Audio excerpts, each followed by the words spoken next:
6ই June থেকে শুরু করে 11ই জুন পর্যন্ত যে অশুভ পঞ্চক যোগ তৈরি হচ্ছে, রাশি অনুযায়ী যদি আপনারা এই প্রতিকারগুলি করতে পারেন, যে আপনার জীবনে অশুভ প্রভাব এড়াতে আপনি পারবেন।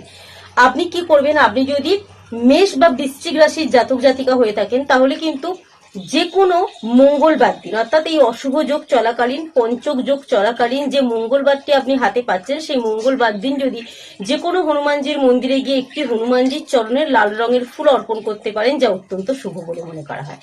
আপনি যদি বৃষ বা তুলা রাশির মধ্যে পড়েন, তাহলে যে কোনো একটি দিন, অর্থাৎ এই পঞ্চক যোগ চলাকালীন অশুভ পঞ্চক যোগের মধ্যে যে কোনো একটি দিন গোমাতাকে যদি সবুজ রঙের ঘাস বা রুটি খাওয়াতে পারেন, মা লক্ষ্মী দেবীর আশীর্বাদ কিন্তু আপনি লাভ করতে পারবেন।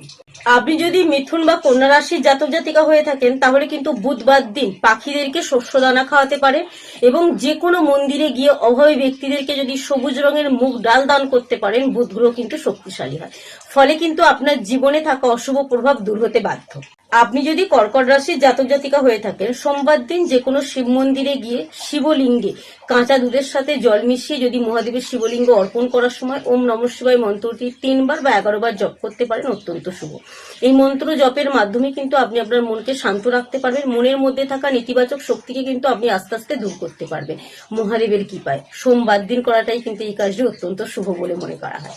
ধনু এবং মীন রাশির জাতক জাতিকারা এই পঞ্চক অশুভ যোগ চলাকালীন কিন্তু যে কোনো একটি দিন বা প্রতিদিন যদি ধর্মীয় স্থানে কলা এবং ছোলার ডাল দান করতে পারেন এবং কপালে হলুদের টিকা লাগাতে পারেন, অত্যন্ত শুভ বলে মনে করা হয়। আপনি যদি সিংহ রাশির জাতক জাতিকা হয়ে থাকেন, তাহলে কিন্তু অবশ্যই প্রতিদিন সকালে এই অশুভ পঞ্চক যোগ চলাকালীন তামার পাত্রে জল নিয়ে সূর্য দেবতাকে অর্ঘ্য নিবেদন করতে ভুলবেন না। অর্ঘ্য নিবেদন করলে কিন্তু সূর্যদেবের সাথে সাথে আপনি বিষ্ণু দেবতার আশীর্বাদ লাভ করতে পারবেন। আপনি যদি মকর বা কুম্ভ রাশির জাতক জাতিকা হয়ে থাকেন, আপনাকে কিন্তু এই পঞ্চক যোগ চলাকালীন, অশুভ পঞ্চক যোগ চলাকালীন কিন্তু এই কাজটি করতেই হবে। মকর রাশি এবং কুম্ভ রাশির জাতক জাতিকারা যে কোনো শনিবার, অর্থাৎ এই পঞ্চক যোগ চলাকালীন শনিবার দিন যে পাচ্ছেন, এই শনিবার দিন আপনারা যে কোনো বড় বাবার মন্দিরে গিয়ে সর্ষের তেলের প্রদীপ জ্বালান।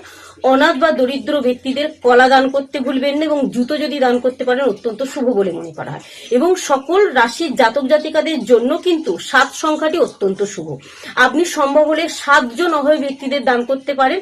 তাই কিন্তু 7 সংখ্যাটি যদি কমেন্ট বক্সে লিখে যান এবং জয় বড় বাবার জয় যদি আপনারা লিখে যেতে পারেন, অত্যন্ত শুভ বলে মনে করা হয়। ভক্তি এবং শ্রদ্ধার সাহায্যে ভিডিওটি শেয়ার দিন। আপনি কোন রাশির জাতক জাতিকা অবশ্যই কমেন্টে লিখে যান, এবং কিন্তু কমেন্ট বক্সে 7 সংখ্যাটি 3 বার লিখে যেতে ভুলবেন না।